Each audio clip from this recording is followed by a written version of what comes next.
Ven y tómate con nosotros el último café.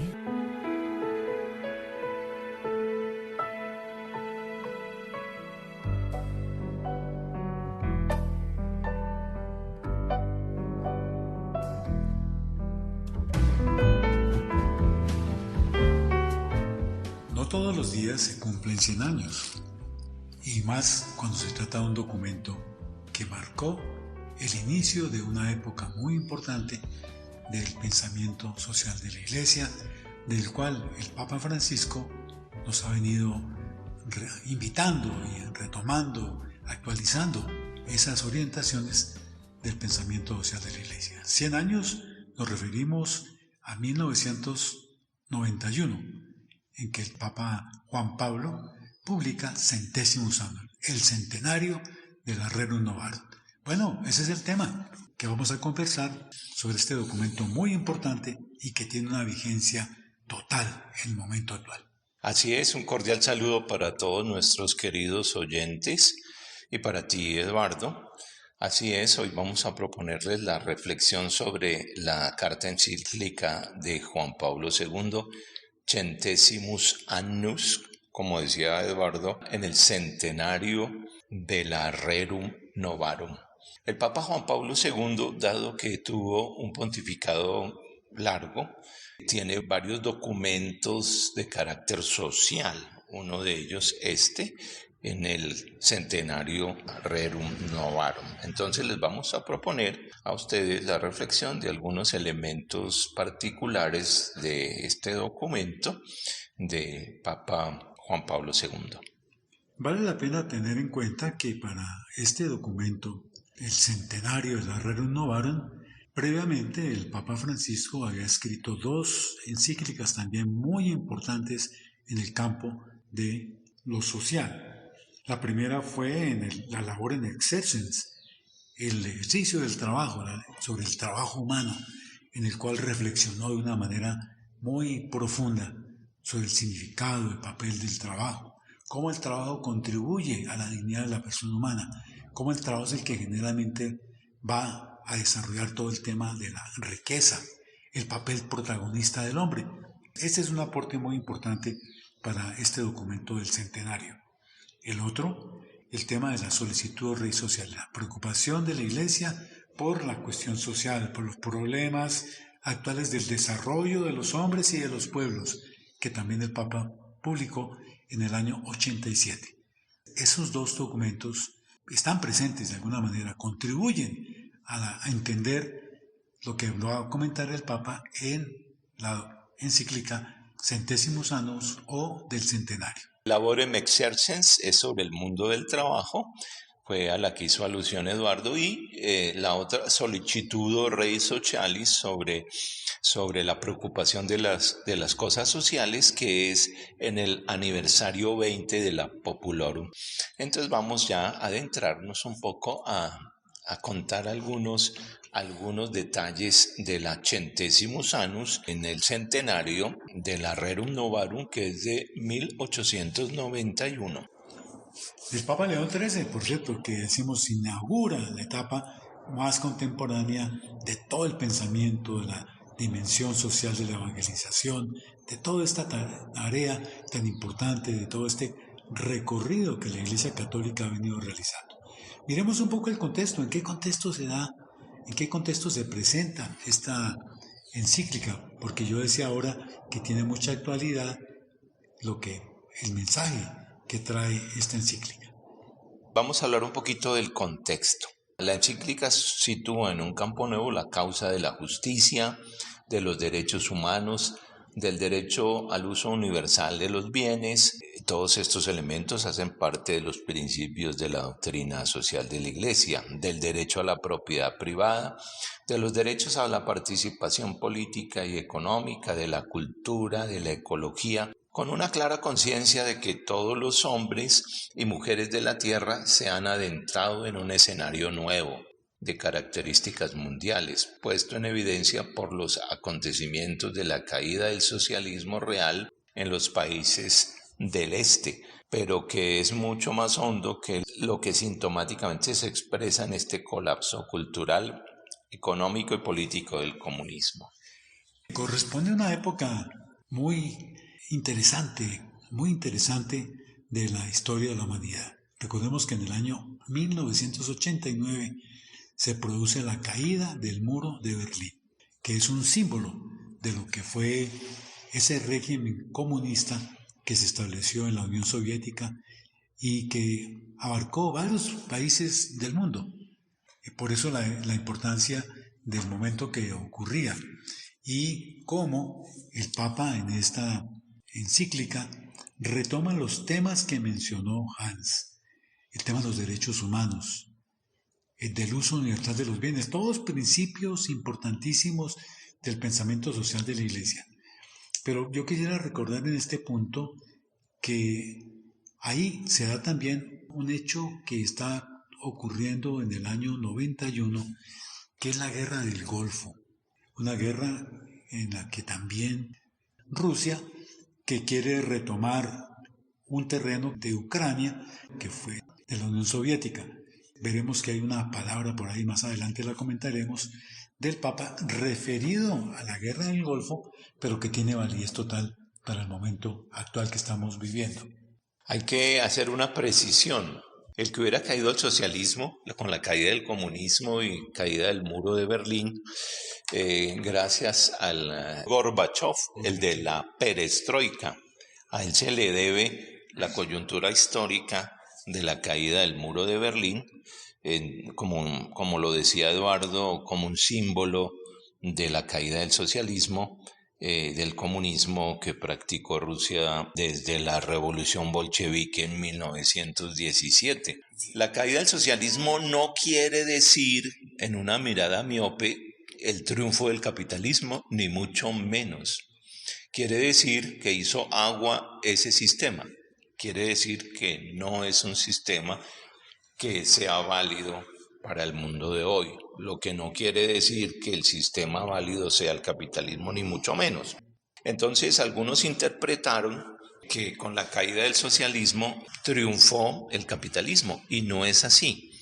Son propuestas extremas, distintas, pero la caída de uno no valida al otro. Entonces es importante que tengamos eso también muy claro. Recordemos que ya en la Rerum Novarum el Papa León XIII había hecho críticas tanto al capitalismo como al socialismo, y esa línea se mantuvo y se ha mantenido a lo largo de estos 100 y pico de años, de tal manera que en la Populorum Progressio, en la Laborem Exercens, en Solitud Rei Socialis, se ha mantenido la misma situación. Por eso en algún momento, con esas críticas, esos comentarios, esas observaciones que hacía la doctrina social de la Iglesia a ambos sistemas, al uno por el tema del consumismo, el individualismo, y al otro por su régimen totalitarista, entonces se pensó en algún momento que la doctrina social de la Iglesia era como la tercera vía. Pero no, la Iglesia mantuvo esa posición y hoy lo vemos todavía modificado en alguna dimensión, pero que en ese momento fue muy importante porque ese debate ideológico que se estaba dando entre los católicos, también se daba ese conflicto. Algunos que decían, pensemos en las corrientes de la teología, de algunas corrientes de la teología de la liberación, que miraban en el modelo socialista, en el modelo comunista que impulsaba la Unión Soviética, como una alternativa para los países de América Latina. Pero también el debate, por otro lado, ideológico entre los católicos, que consideraban precisamente, no estaban de acuerdo con ese sistema, teniendo en cuenta los principios que el Papa Juan Pablo II había venido enunciando en los documentos sociales que hemos enunciado. El que haya caído ese sistema no quiere decir que legitima el triunfo del otro sistema, sino que también el otro sistema puede hacer agua y en algún momento tiene que ser modificado. Es un poco lo que el Papa Francisco está haciendo con lo que se conoce la economía de Francisco. Está proponiendo un sistema que garantice la dignidad humana, que garantice la justicia distributiva, que tenga en cuenta a los excluidos, un sistema económico y financiero que sea más humano, que pueda alcanzar a muchas gentes, que no sea excluyente. El Papa Francisco lo ha escrito en varios de sus textos, que el sistema actual económico y financiero es excluyente, que deja al margen a los pobres, a los excluidos de siempre, a los descartados, a los descartables, como dice Papa Francisco. Por eso él está propendiendo por una economía más humana, una economía que incluya sobre todo a los más débiles en el contexto mundial, que una minoría tiene casi todos los recursos del planeta y una gran mayoría vive en la escasez y en las afugias. Un detalle que me parece que fue importante y es un hecho histórico, cómo se conoció el texto en los Estados Unidos antes de que fuera publicado.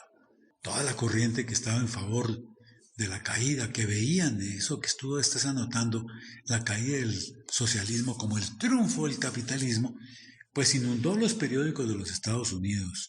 Hubo comentarios, se publicaron muchos aportes y sobre todo de pensadores destacados de ellos, felicitando y aprobando y diciendo que con eso se caía el socialismo, que ese era precisamente un poco como que el capitalismo es el fin de la historia humana. Ahí ya no hay más allá otra cosa que buscar, sino que eso es lo que debe hacerse. Por eso el padre Gustavo de Ruco, en un comentario que hace sobre el documento, dice exactamente que esa lectura le quitó el verdadero sentido y produjo una fuerte reacción adversa en los católicos que han venido luchando contra el capitalismo, porque según esa manera de entender la Centésimos Annus, hecha por los defensores del capitalismo, este debe considerarse como el punto final para la cuestión social que es la que se inaugura precisamente con Rerum Novarum. El hecho de haber sido conocida previamente, haber sido difundida de una manera muy amplia en una población que se quedó con esa imagen, pues llevó a que muchos no leyeran realmente el documento, sino que se quedaron como pasa generalmente con las encíclicas, con los documentos, con todo lo que pase de ciertas páginas, la gente no lo lee. Se quedan con lo que dicen los diarios, lo que dicen las revistas, y como lo dijo, por decir alguna cosa, aquí en nuestro caso, si lo dijo El Tiempo, debe ser, allá dirían, si lo dijo tal periódico, eso debe ser verdad, o si lo comentó tal persona, eso que dijo, así debe ser.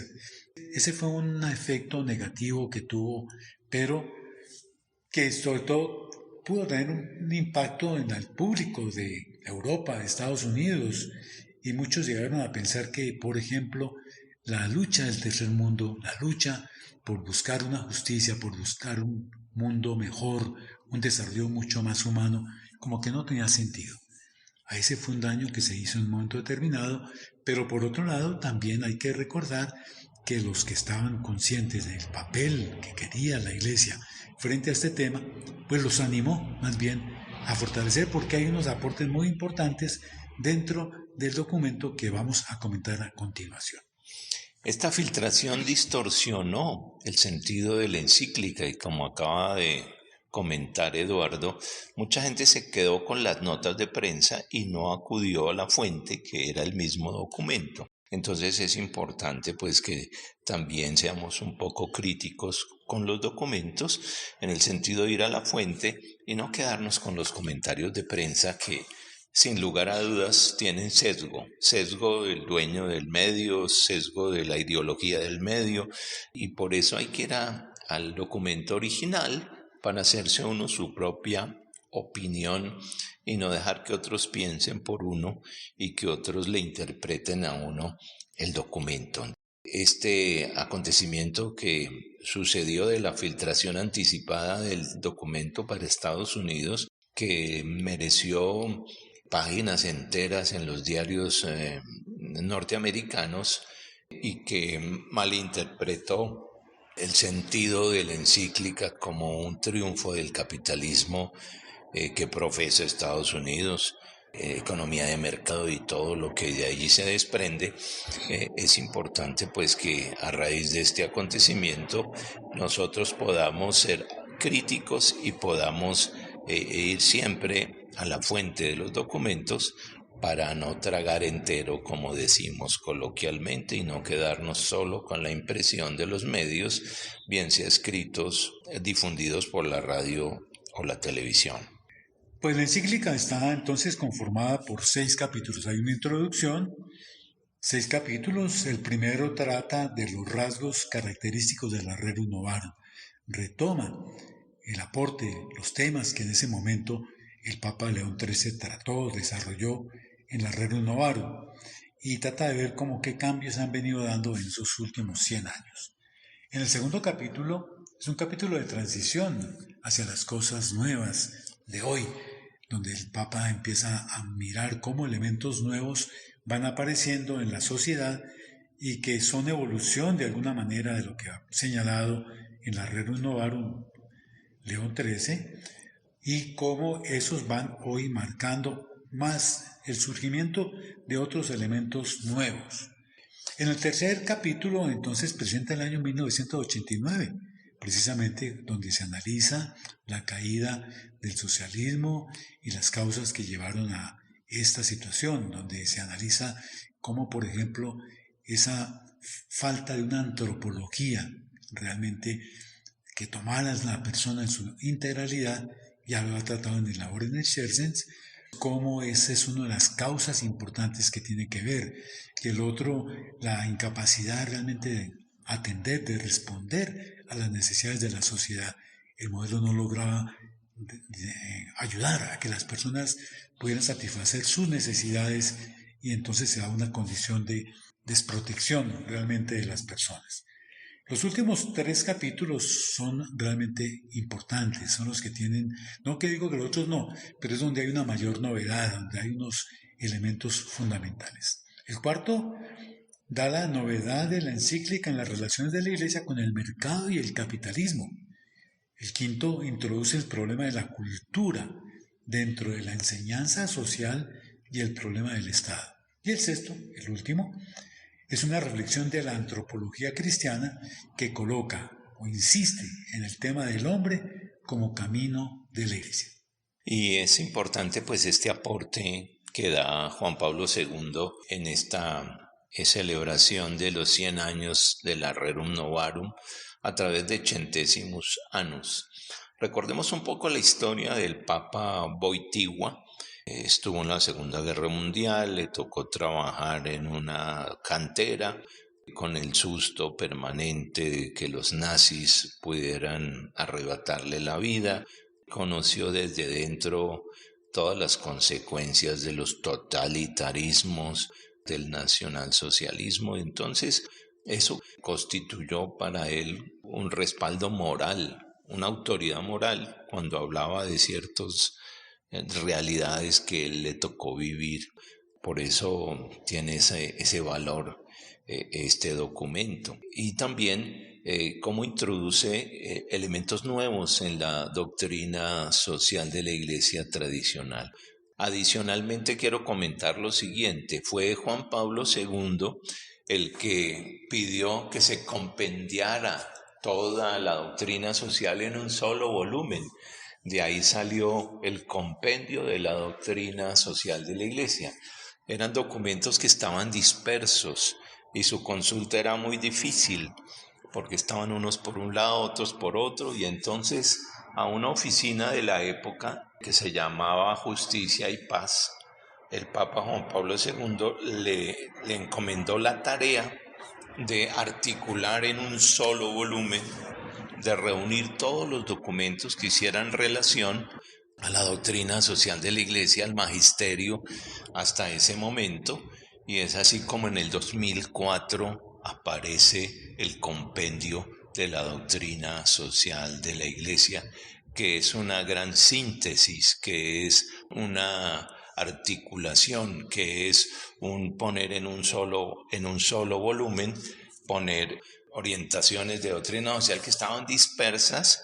El magisterio mismo, pues estaban las encíclicas grandes, pero todas las aplicaciones, lo que se derivaba de allí, estaba disperso. Y es justo Juan Pablo II quien pide a una de las oficinas del Vaticano que se reúna todos esos elementos, se reúnan, los puedan ubicar en un solo volumen y de ahí nace el compendio de la doctrina social de la Iglesia, que es de una utilidad enorme para quienes investigan, para cualquier fiel cristiano que quiera asomarse a todo el magisterio social de la Iglesia, especialmente en el último tiempo de nuestra historia, que empieza con Rerum Novarum en 1891.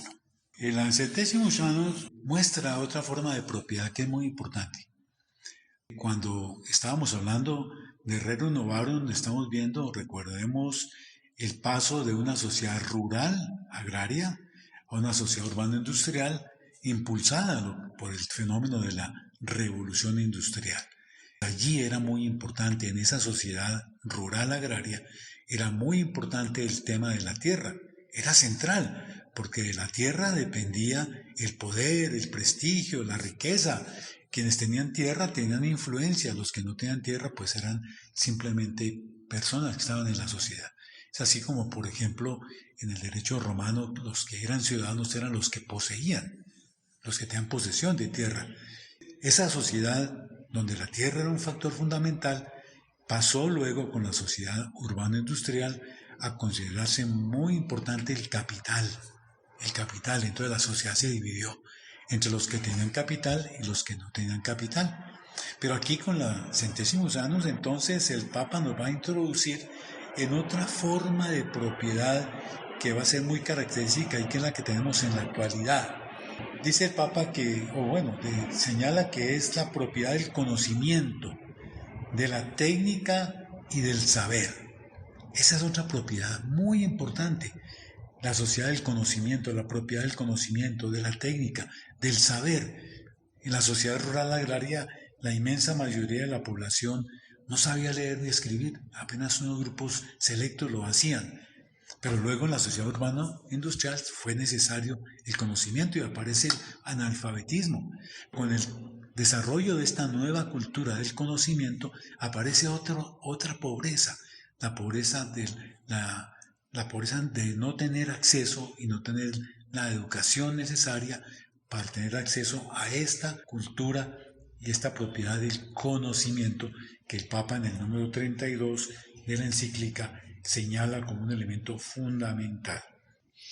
Y es así como en nuestro tiempo, ya lo comentó Eduardo, se pasa de la propiedad de la tierra, que constituía a los personajes de la época, ahora modernamente a la propiedad del conocimiento, de la técnica y del saber.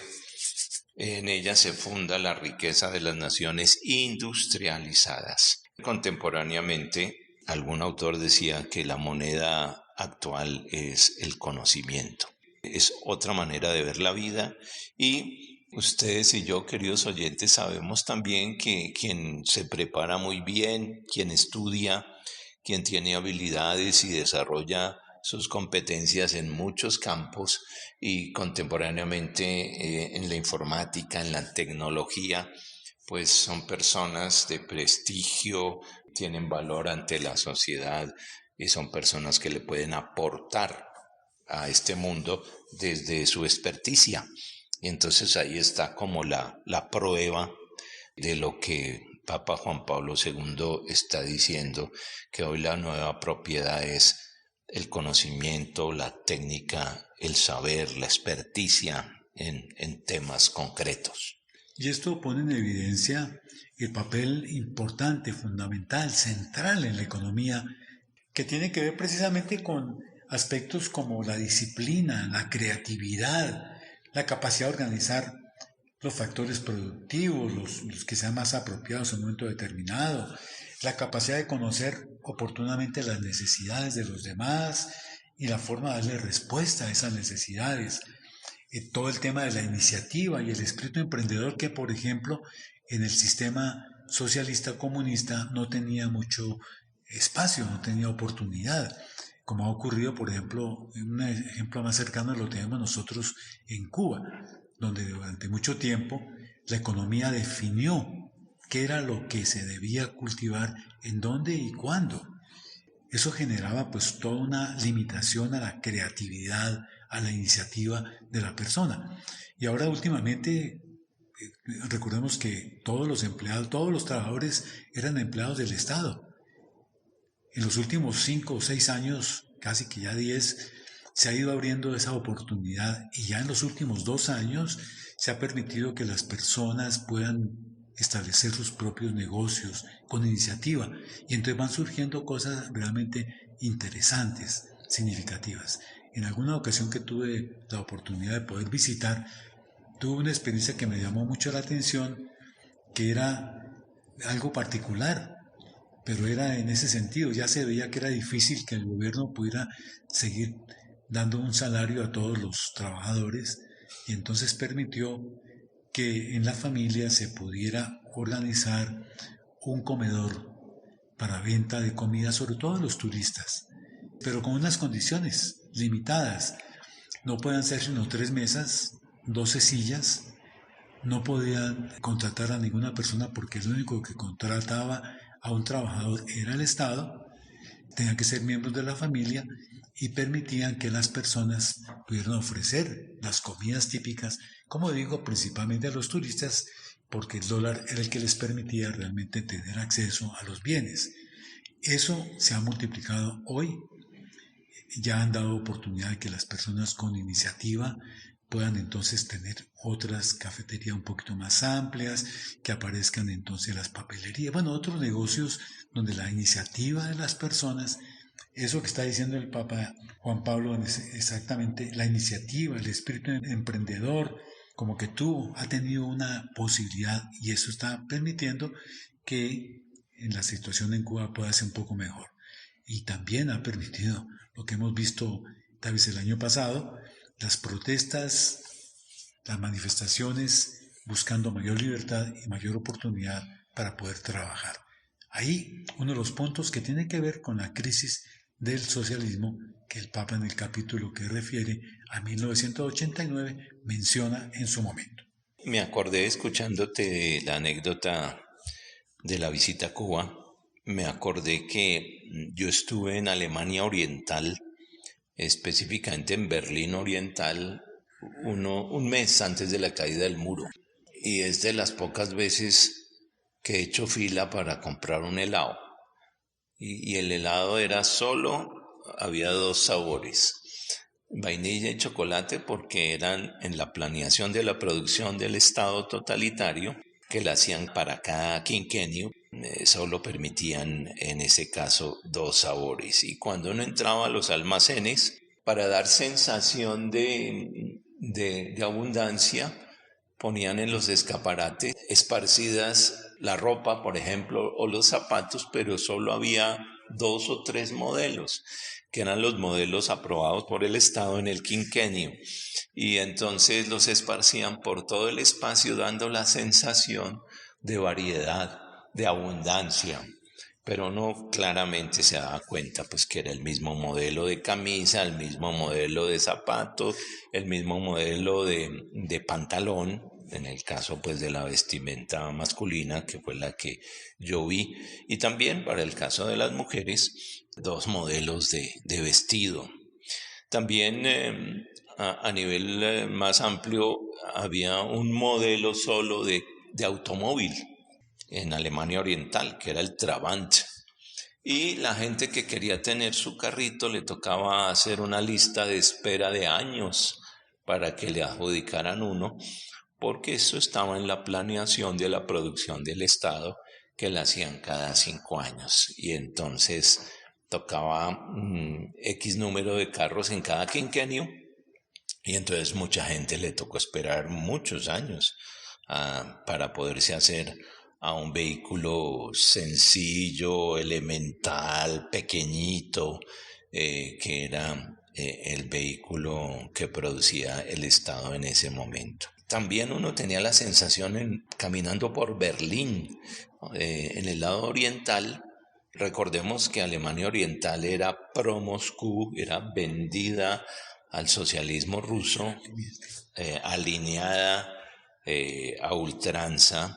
El gobernante era a rajatabla cumplir las normas del gobierno ruso, pues eso hacía muy difícil la vida para los habitantes. Caminando por Berlín, las vías principales estaban interesantemente adornadas, pero si uno se iba por las calles aledañas, todavía en los muros se veían las perforaciones de la Segunda Guerra Mundial. Era un estado sometido a las normas del comunismo y se sentía en el ambiente un poco, ya había vientos de esperanza, de resistencia, porque al mes cayó el muro. Pero uno veía en el rostro de la gente como un conformismo, como tenemos que vivir así, como una resignación. Afortunadamente, en esa época pude percibir, y después lo leí, quienes hicieron mayor resistencia y motivaron y dinamizaron ese cambio también desde adentro fueron las iglesias. La Iglesia Católica, la Iglesia Luterana y otras denominaciones cristianas. Y al mes de mi visita a Berlín cayó el muro, que fue una alegría para todo el mundo y algo insospechado, muro que se había construido en 1961, dividiendo casi a la mitad a Berlín, que es una ciudad hermosa, estilo París, que hoy recuperó todo su esplendor al derrumbar ese muro que la dividía casi a la mitad. Y también tenía uno una sensación muy triste de ir en el metro en Berlín, pasar por algunas estaciones que estaban cerradas. Solo se veían soldados con perros pastores alemanes. Paradójicamente, no cuidando que entrara gente extraña, sino que no saliera gente de Berlín, que no saliera gente de la zona oriental que era comunista.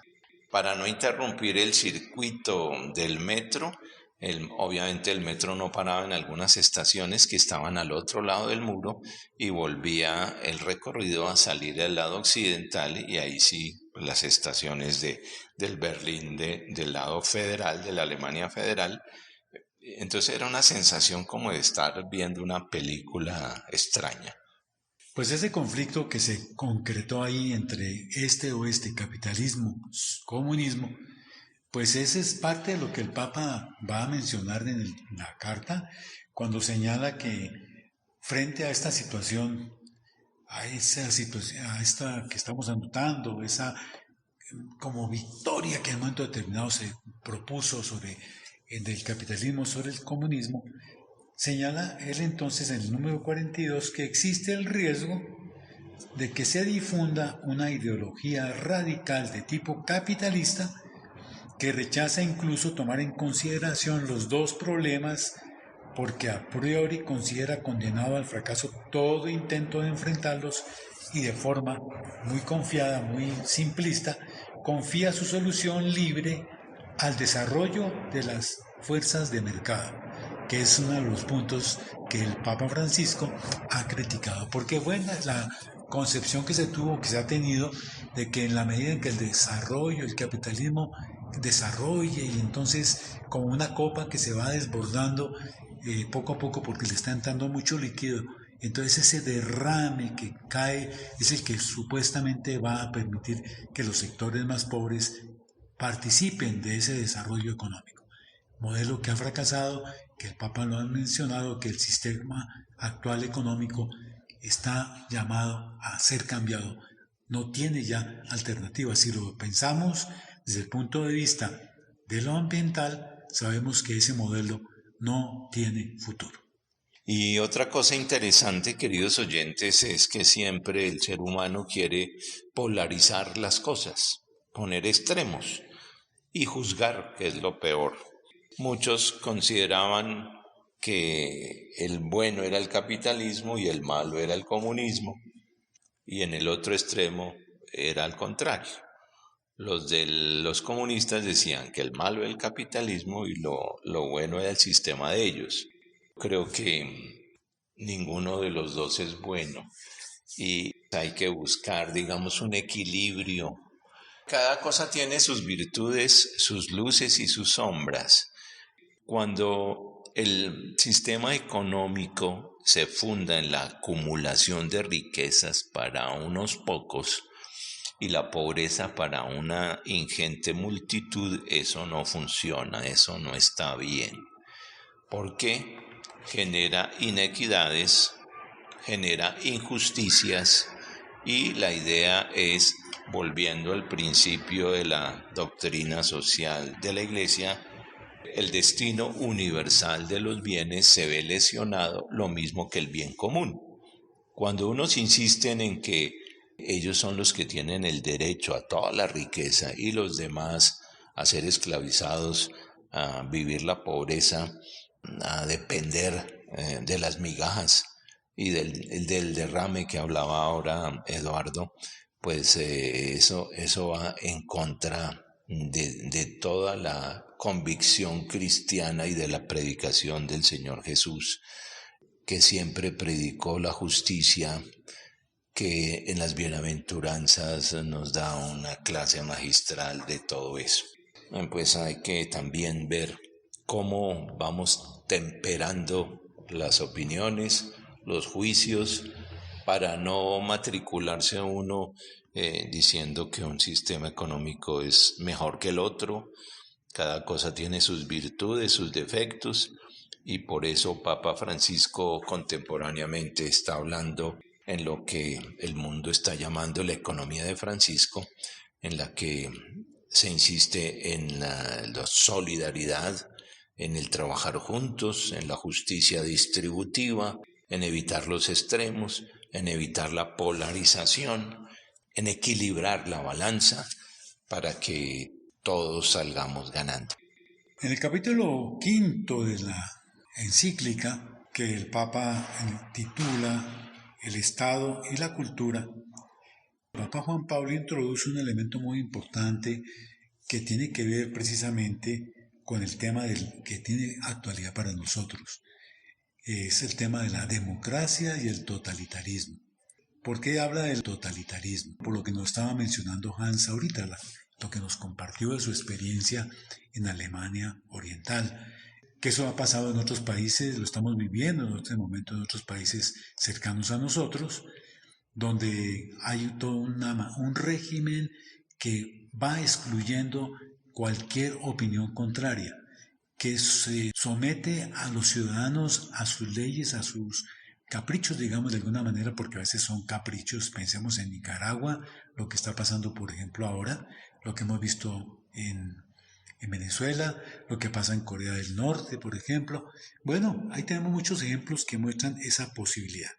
Y el Papa entonces va a insistir en el papel que tiene la democracia. Y dice en el número 46 precisamente que la Iglesia aprecia el sistema de la democracia en la medida en que asegura la participación de los ciudadanos en las opciones políticas y garantiza a los gobernados la posibilidad de elegir y controlar a sus propios gobernantes, o bien la de sustituirlos oportunamente de manera pacífica. Por esto mismo no puede favorecer la formación de grupos dirigentes restringidos que por intereses particulares o por motivos ideológicos usurpan el poder del Estado. Un número tremendamente iluminador, porque nos ayuda a pensar precisamente en estos momentos en que estamos en Colombia, previos a una elección de gobernante, a pensar qué alternativa tenemos y para dónde vamos, cuál es el que permite la mayor participación de los ciudadanos y la posibilidad en un momento determinado de, si no es suficientemente capaz de dirigir. Lo estamos viendo el caso del Perú. El caso del Perú es una situación que a veces da como, es un reír de alguna manera lo que ha venido ocurriendo. Un presidente que en menos de 8 meses ha tenido que cambiar 6 veces su gabinete. Entonces, ahí hay toda una situación que es muy importante, que vale la pena tener presente. Dice el Papa también que una auténtica democracia es posible solamente en un estado de derecho y sobre la base de una recta concepción de la persona humana. Aquí está el punto clave, el punto que es como la prueba para un sistema económico político. ¿Qué papel tiene la persona humana? ¿Cuál consideración se tiene de la dignidad de la persona humana, de su papel en la vida de la sociedad? Y ese es un punto en el cual él va a señalar la insistencia de la doctrina social de la Iglesia sobre ese principio que es el fundamental, podríamos decir, de la doctrina social de la Iglesia. Los demás contribuyen a que esta dignidad se realice, se planifique, pero si no está la dignidad de la persona humana, pues los otros no tienen casi oportunidad de desarrollarse. Y en esta encíclica, como en todo el magisterio social, el Papa reitera la centralidad de la persona humana, la centralidad del hombre. El hombre no es un medio, es un fin. Todo debe contribuir a la realización del hombre, al desarrollo integral de la persona, al desarrollo de los pueblos formado por personas, a la comunidad. Y advierte también, una vez más, como en todas las encíclicas sociales, que la Iglesia no tiene un modelo económico propio para proponer, sino que ofrece iluminación, orientación a través de la doctrina social de la Iglesia, a través de sus principios, porque la doctrina social no es una ideología, no es una tercera vía entre los extremos, sino que es la dimensión social del Evangelio, que ofrece principios de reflexión, criterios de juicio y normas para actuar. Ilumina, la doctrina social ilumina la sociedad, ilumina la cuestión social, ilumina todos los temas sociales. Entiéndase trabajo, desarrollo, economía, finanzas, personas, etc. Reitera Papa Juan Pablo II en la Centésimos Annus, retomando la inquietud del Papa León XIII, que le tocó la revolución industrial, vuelve a analizar esa situación y actualiza para el momento que le tocó vivir y en el que salió la encíclica, que es del año 91 más o menos, actualizó esos 100 años de la Rerum Novarum a las circunstancias socioeconómicas que el mundo estaba viviendo en ese momento. También le añade nuevos elementos que ya comentamos, la novedad de la doctrina social, que es dinámica, que va enriqueciendo la mirada del mundo, que aporta luces, que hace aportes interesantes para entender la realidad, para entender la vida, y que ilumina desde el Evangelio toda la dinámica social. En este capítulo está hablando de la cultura y el papel del hombre, el papel central de la persona. El Papa nos va a insistir precisamente en que toda la actividad humana tiene lugar dentro de la cultura y tiene una recíproca relación con ella. Lo que hacemos nosotros impacta en la cultura y la cultura impacta en la manera como actuamos y como vivimos en ella. Por eso dice el Papa Juan Pablo II que para una adecuada formación de la cultura se requiere la participación directa de todo el hombre, el cual desarrolla en ella su creatividad, su inteligencia, su conocimiento del mundo y de los demás hombres. A ella también dedica su capacidad de autodominio, de sacrificio personal, de solidaridad y disponibilidad para promover el bien común. Esto es muy importante, volverlo a recordar y volver a insistir en eso, porque aunque lo escuchamos no siempre, como que le hacemos caso, como que no siempre llega hasta nuestro corazón, se queda a lo mejor en el oído, pero no llega hasta el corazón donde tomamos decisiones. A la cultura el hombre también dedica su capacidad de autodominio, de sacrificio personal, de solidaridad y disponibilidad para promover el bien común. Hay tanto camino por recorrer, tanto para trabajar, que es parte de la invitación que hacemos para que todos nosotros trabajemos en esa dirección de contribuir. La cultura que tenemos actualmente tenemos que irla transformando cada vez más hacia una cultura donde la solidaridad esté presente, donde el respeto de la dignidad de la persona humana se haga cada vez más efectivo. Y eso es a lo que nos está invitando el Papa Juan Pablo en este capítulo 5 de la Centésimos Annus. Es un nuevo llamado a la conciencia de la humanidad frente a estas realidades. También en el capítulo 5 menciona, porque era la época de la guerra del Golfo, y menciona que nunca más guerras. Dice, no hay que olvidar que en la raíz de la guerra hay en general graves razones, injusticias sufridas, frustraciones de legítimas aspiraciones, miserias o explotación de grandes masas humanas desesperadas, las cuales no ven la posibilidad objetiva de mejorar sus condiciones por las vías de la paz.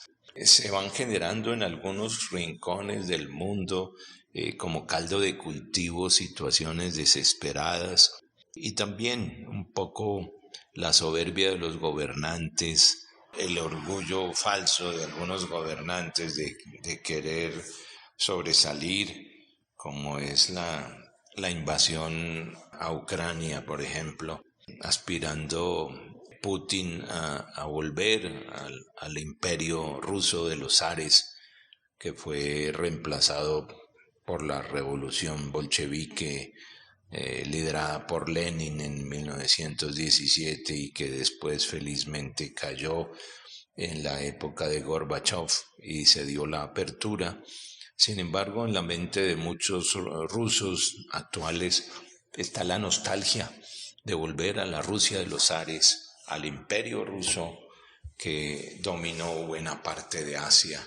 Hay intereses curiosos que atraviesan las intenciones de los gobernantes y que pretenden justificar lo que es injustificable, que pretenden validar lo que no se puede validar. El mundo entero en este momento se ha dado cuenta pues, que no hay argumento posible que el señor Putin diga que justifique la invasión a Ucrania y el valor de los ucranianos de resistir patrióticamente a este abuso de la invasión por parte de Rusia de su territorio, que entre otras cosas el territorio madre de donde nació la Gran Rusia es Ucrania. Allí estaba una tribu antigua que se llamaba los Rus y de ahí viene el nombre de Rusia. Es curioso y paradójico e ininteligible las pretensiones y las motivaciones de Rusia para invadir a Ucrania. Te viene el Papa, la encíclica que estamos comentando, la de Centésimos Annus, el centenario, insistiendo en el papel tan importante que tiene el hombre. Y dice entonces que el hombre es el camino de la iglesia. Ese es el título del último capítulo de la encíclica, donde se señala que la iglesia dirige la totalidad de su mensaje social al hombre, pero no al hombre abstracto, una categoría por allá filosófica, como que no, al hombre concreto, a cada uno de nosotros.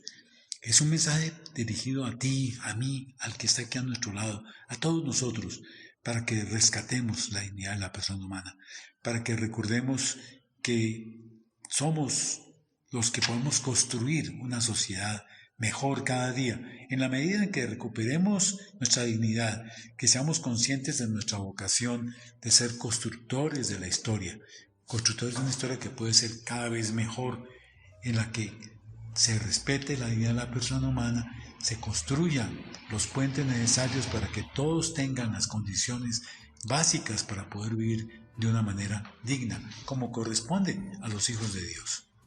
Así es, y entonces el hombre siempre será el centro de la preocupación de la Iglesia y en este caso el centro de la preocupación de la doctrina social de la Iglesia. Si uno mira los principios, todos están orientados al hombre, dignidad humana, bien común, destino universal de los bienes, solidaridad, subsidiariedad, participación. Todo gira alrededor de la persona y la persona siempre por la Iglesia es considerada como el centro, el objeto, y fue desde el comienzo el objeto de la predicación del Señor Jesús y de su salvación. Infortunadamente se nos está terminando el tiempo, queridos oyentes. Recuerden que este es un programa realizado por el Centro Rafael García Herreros de la Facultad de Estudios Bíblicos, Pastorales y de Espiritualidad de Uniminuto. Doy paso a Eduardo para la despedida. Creo que lo más importante del mensaje del Papa Juan Pablo es el siguiente, hace ya 31 años este documento, que todos somos responsables de lo que construyamos en nuestro país. Cada uno de nosotros contribuye con sus votos, con su trabajo, con su acción, con lo que haga para construir una Colombia mejor. Hagámoslo con entusiasmo. Gracias por su atención.